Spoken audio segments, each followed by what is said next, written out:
Hello दोस्तों, मैं बिट्टू कुमार राय फिर से आज नया टॉपिक लेकर। अगर आप हमारे चैनल पर नए हैं तो चैनल को सब्सक्राइब कर दीजिए, बेल आइकन को दबा दीजिए और वीडियो को ज़्यादा से ज़्यादा शेयर कीजिए। पढ़ते हैं आज भूमि संसाधन का लेक्चर नंबर 2 और 2 लेक्चर में हमने खत्म किया है पूरे भूमि संसाधन को। अभी तीसरा टॉपिक हम लोग पढ़ेंगे, कल से एक नया टॉपिक शुरू करेंगे, मृदा संसाधन। चलिए शुरू करते हैं आज का एक खूबसूरत सा लेक्चर, ये भूमि संसाधन का लेक्चर नंबर 2। ठीक है, क्या होता है कि भारत में भूमि उपयोग। अब देखिए, भारत हमारा बहुत बड़ा देश है। भारत में भूमि उपयोग का प्रारूप अलग अलग मिलता है। नहीं तो चीज तो सब होते हैं, लेकिन कुछ कुछ चीज बड़ी लाजवाब हुआ करते हैं। उसी प्रकार भूमि हमारे देश में बहुत ही लाजवाब चीज है। अब जो भी काम करते हैं भूमि पर करते हैं। तो हमारे यहाँ भूमि के उपयोग का प्रारूप क्या है कि हमारे यहाँ लगभग 15 करोड़ हेक्टेयर, कितना करोड़ हेक्टेयर, 15 करोड़ हेक्टेयर भूमि पर खेती ही नहीं होती है। ये सबसे बड़ी दुख वाली बात है। और क्यों नहीं होती है तो ये हम पढ़ेंगे अगला टॉपिक जब हम पढ़ेंगे भूमि निम्नीकरण, उसमें बताएंगे कि क्यों नहीं करते हैं। ठीक है, अभी इतना ही जानिए। भारत में 15 करोड़ हेक्टेयर भूमि पर खेती नहीं होती। हमारे यहाँ क्षेत्रफल की दृष्टि से, यानी अकॉर्डिंग टू क्या, एरिया के अनुसार जो बड़ा बड़ा राज्य है वो राज्य है मध्य प्रदेश, राजस्थान, महाराष्ट्र, उत्तर प्रदेश। हमने सीरियल वाइज नहीं लिखा है कौन बड़ा है, लेकिन ये चारों बड़े ही राज्य हैं। तो यहाँ पर क्या होती है कि खेती उतनी अच्छी संभावना है लेकिन नहीं भी हो पाती है, वो भी पाती है, तो इसके पीछे भी बहुत सारा कारण होता है। हमारे यहाँ पंजाब हरियाणा में लगभग 80% भाग पर खेती होती है। पंजाब हरियाणा में जो खेती है वो 80% भाग पर खेती होती है। कारण क्या है? हर एक कुछ के पीछे कारण होता है। कारण क्या होता है? जैसे सबको अच्छा नहीं लगता है, कोई किसी को अच्छा लगता है। जैसे आपको सब पसंद नहीं आता है, सब में से कोई एक को पसंद आता है नहीं, जैसे समझ रहे हैं, सब पसंद नहीं आएगा, कोई एक को पसंद आता है। वही वाला बात कि पंजाब हरियाणा में ज्यादा खेती होता है, लेकिन क्या कारण है? तो क्या है कि सिंचाई की बेहतर व्यवस्था है। 5 नदियों का समूह है, हरियाणा भी उसी साइड में पड़ता है, इसीलिए वहाँ पर सिंचाई की बेहतर व्यवस्था होती है। तो वो अपने कुल क्षेत्रफल का 80% भाग पर क्या करता है कि खेती करता है। एक होता है एनआरएसए का फुल फॉर्म होता है नेशनल रिमोट सेंसिंग एजेंसी। क्या होता है? नेशनल रिमोट सेंसिंग एजेंसी, जो बताता है कि कितना प्रतिशत भाग पर वन होना चाहिए, कितना प्रतिशत भाग पर वन है। मतलब यही सब चीज डाटा तैयार करने का काम करता है। एनआरएसए का यही काम होता है कि डाटा तैयार करना वन संबंधी जो डाटा तैयार करता है वही कहलाता है एनआरएसए संस्था है। उसका मुख्यालय है हैदराबाद। ऑब्जेक्टिव में बहुत बार पूछा हुआ। इसी मुख्यालय ने राष्ट्रीय वन नीति लगाया था हमारे देश में, जिसके द्वारा बताया गया था, इस वन नीति में बताया गया था कि वन कितना प्रतिशत होना चाहिए। तो वन कुल क्षेत्रफल का 33%, कितना, कुल क्षेत्रफल का 33% वन होना चाहिए। लेकिन है कितना प्रतिशत वन? तो 24.39%। कब का है? 2017 का। आप बोलेंगे कि सर 2021 चल रहा है, 2017 का डाटा क्यों दिखा रहे हैं? बउआ, 2017 का डाटा हम इसलिए आपको दिखा रहे हैं ना कि क्योंकि हर एक चीज का सर्वेक्षण हमेशा नहीं ना किया जाएगा। अब एक साल पर थोड़ी ना किया जाएगा, तो कुछ समय बाद 4 साल 5 साल गैपेज होता है, जिसके बारे में लेकर हम लोग चलते हैं। कुछ बुक में 22% ही लिखा हुआ, कुछ बुक में 21% ही लिखा हुआ, लेकिन गूगल वगैरह पर आप देखिएगा तो इतना मिल जाएगा। ठीक है, अगर 22% भी हो तो कोई दिक्कत नहीं, चलेगा, लिख सकते हैं। उसके बाद होता है एक नया टॉपिक आ गया, भूमि क्षेत्र का हास्र। हास्र मतलब क्या होता है कि जैसे हास्र क्षेत्र मतलब कहने का मतलब क्या है कि एक समय कोई भी चीज हमको अच्छा लग रहा था, लेकिन एक समय बाद हमको अच्छा नहीं लग रहा। भूमि क्षेत्र हास्र का मतलब क्या होता है कि एक समय पहले कोई भी चीज हमको अच्छा लग रहा था लेकिन अब अच्छा नहीं लग रहा है। यानी हास्र का मतलब होता है कमी हो जाना, खत्म हो जाना। नहीं, जैसे कमी, इसका डिफिनेशन ये क्या होता है? कृषि योग भूमि की कमी हो जाना। जैसे मान लेते हैं कृषि योग भूमि की कैसे कमी हो जाएगा? तो कृषि योग भूमि का कमी क्या हो जाएगा कि कोई खेत था और उस पर पहले खेती हो रही थी, कोई खेत था लेकिन खेती हो रही थी, लेकिन अब कमी खेती नहीं हो रहा है। तो क्या क्या कारण होता है? तो वो कृषि योग तो था पहले लेकिन अब नहीं हो रहा है खेती। यानी क्या होता है कि उसकी योग्यता कम हो जाना। हास्र का मतलब क्या होता है कि उसकी योग्यता की कमी हो जाना।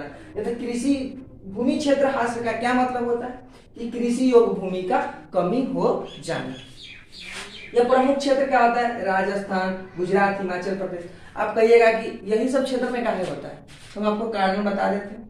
ये राजस्थान में इसलिए होता है ना क्योंकि राजस्थान जो क्षेत्र है ना, राजस्थान जो क्षेत्र है उस क्षेत्र में आप जानते हैं कि वहां पर क्या है, बालू है और वायु हमेशा चलते रहता है। तो वायु चलने से क्या होता है कि वो जो होता है ना, मतलब ऊपर वाला जो बालू होता है उसको उठाकर बार बार उड़ा के वायु अपरदन द्वारा लेकर चला जाता है।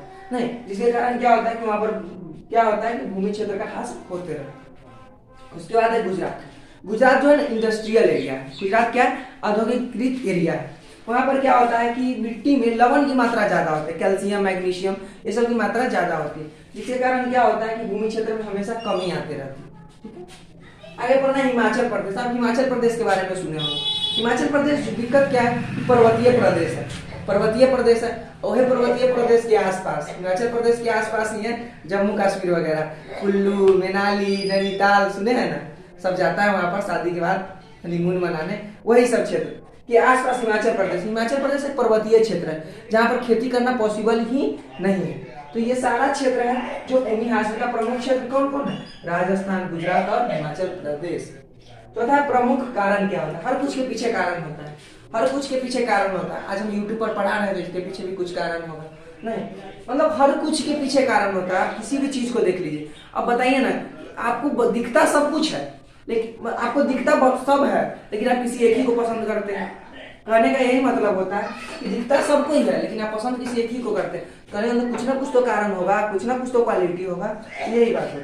तो प्रमुख कारण क्या होता है कि शुष्क भागों में वायु अपरदन। वायु का जब अपरदन होता है ना, जब वायु आया तेज से, मान लेते हैं यहाँ पर मट्टी का ढेर है, वायु आया ऊपर का भाग लेके भाग गया, वायु आया ऊपर का भाग लेके भाग गया। और हमेशा ह्यूमस का नाम सुने होंगे, जो पत्ती सड़ गल करके और क्या होता है खाद का रूप ले लेती है, वही सड़ गलने का ह्यूमस का निर्माण करती है। और ह्यूमस ही क्या होता है कि बहुत ज्यादा ही क्या होता है कि उपजाऊ होता है। ठीक है, वायु अपरदन से। वर्षा के जल से मिट्टी का कटाव। मम्मी वर्षा के दिन में रे न सुनै छे, हमर मिट्टी के हमर दूरा पर के मिट्टी ओकरा दूरा पर चल गया। अरे बाप रे बाप, हम तो टेंशन में आ जाते हैं। मम्मी कहती हमर दूरा के मिट्टी ओकरा दूरा पर चल गया, चलो तो देखते हैं, जाते हैं ओकरा दूरा पर से मट्टी खन के ले आते हैं। नहीं तो ये क्या परेशानी है कि वर्षा का जल आता है, देखिएगा वर्षा का जल जहाँ पड़ेगा मिट्टी लेकर चल जाएगा, दूसरे की दूरा पर जाके पूरा कर देता है, बड़ा परेशानी होता है। नहीं तो इससे भी क्या होता है कि भूमि का क्या होता है, ह्रास होता है। ह्रास मतलब क्या होता है, खत्म हो जाना, यानी उसकी उर्वरा शक्ति खत्म हो गई। उर्वरा शक्ति खत्म हो जाना, ह्रास होने का मतलब ही है खत्म हो जाना, उर्वरा शक्ति कम गया।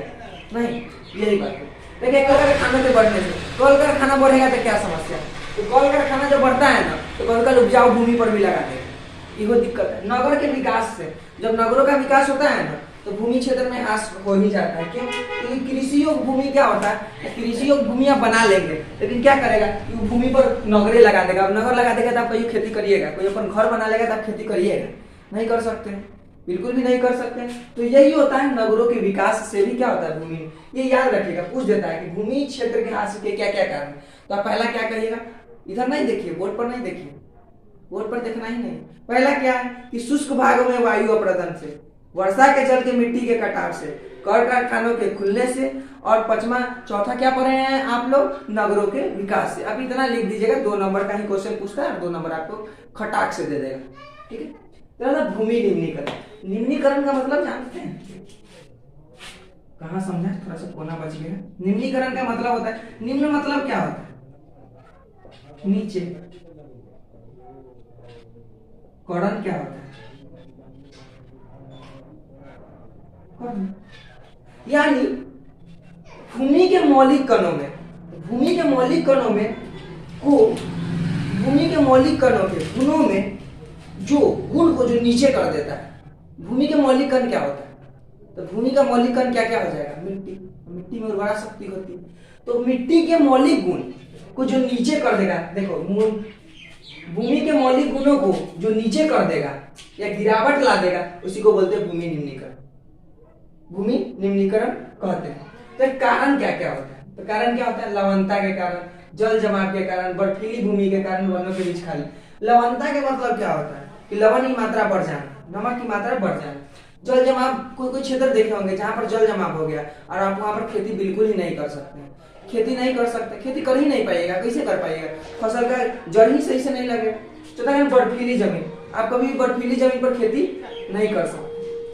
वनों के बीच, आप देखेंगे ना पेड़ के बीच में खाली खाली स्थान होता है, आप वहां पर भी खेती नहीं कर सकते। तो ये सब क्या है कारण। एक संस्था है WWF, world wide fund for nature, ये नेचर के बारे में बताता है, किसके बारे में, प्रकृति के बारे में बताता है। इसमें कितना है कि भारत में इतना भूमि निम्नीकृत है, यानी भारत में इतना भूमि पर खेती होता ही नहीं है।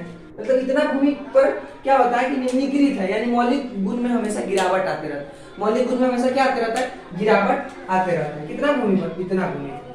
ठीक है, 13 पर पूछ देगा ये कि याद रखिएगा एनसीईआरटी में भी है, ये भी है और ये सारा है। नहीं, ये सारा क्या है कि इतना प्रतिशत है। ठीक है, कितना भारत में इतना भूमि निम्नीकृत है, इतना प्रतिशत वनों के अंतर्गत, यानी वन के बीच में जो खाली स्थान है ना, उसके कारण जो निम्नीकृत है वो इतना है, वन के बीच में जो खाली स्थान है। और दूसरा जल जमाव के कारण, जल जमाव के जो कारण है इतना है। अब आप कहिएगा कि अगर कारण है तो सोल्यूशन भी तो है ना? नहीं, मतलब कोई भी व्यक्ति कुछ भी करेगा तो उसका सोल्यूशन भी है, उपाय भी है। तो उपाय क्या क्या है, कैसे रोक दीजिएगा? तो जनसंख्या पर नियंत्रण करके। आज क्या होता है बताते हैं। हम दू हमर दोस्त, हम दू हमर दोस्त। पूछेगा काहे रे काहे, तो कहेंगे कथी पता है? कहेगा कथी, तू नन्नू समझे छो, मार करे कथी तो दूगो मार करता है, सबके न लगावे कथी मार करेला। इसीलिए सबसे पहले खास बात है जनसंख्या नियंत्रण कीजिए। जनसंख्या नियंत्रण करिएगा, आराम से भूमि निम्नीकृत होने से बच जाए। उपजाऊ भूमि पर कल कर खाना नहीं लगाना, जो भी उपजाऊ भूमि है वहां पर कल कर खाने का बात नहीं होना चाहिए, लगाना ही नहीं चाहिए। पशु चारण पर नियंत्रण करना, पशु चरता है ना, तब देखिएगा दूबी भी खाएगा ना तो वो अपना साथ कुछ मट्टी उखा लेगा, लेके भाग जाएगा। मट्टी उखा लेगा यहाँ से लेके भाग जाएगा नहीं। और दिक्कत क्या हो जाता है पशु चारण पर कि अपने, और आप जानते हैं कि सबसे उपजाऊ कौन सा मिट्टी होता है? प्रथम परत वाला। अब प्रथमे परत वाला मिट्टी जब ह्यूमस का निर्माण उसी में होता है, लेके चल जाएगा तो खेती होगा अच्छा से? बिल्कुल भी नहीं होगा। और भूमि क्या होगा? निम्नीकृत हो जाएगा। चौथा क्या होता है? पूरा कचरा इधर उधर नहीं। आप देखते हैं ना कि पूरा कचरा जहाँ मन करेगा मुँह फेंक देगा, जहाँ मन करेगा मुँह फेंक देगा। और पूरा कचरा क्या होता है कि जल्दी सड़ता नहीं, उसमें पन्नी वगैरह ज्यादा होता है। अब कुछ भी मसाला, आज मसाला आप देखिए तो आप मसाला पन्नी में यूज करते हैं, वो किचन मसाला हो, मैगी मसाला हो, कोई भी मसाला हो, आपको पन्नी में ही मिलता है। और इस पन्नी को आप जतर ततर जिधर मन किया उधर फेंक देते हैं, जो क्या करता है? भूमि को निम्नीकृत कर देता है। तो सबसे पहले पूरा कचरा को आप इधर उधर फैलाने का नहीं कोशिश कीजिए। आज हम खत्म हो गया हमारा भूमि संसाधन। कल फिर से एक नया टॉपिक शुरू करेंगे। कौन सा संसाधन? मृदा संसाधन। तब तक जाइए, पढ़ते रहिए। All the very best. धन्यवाद।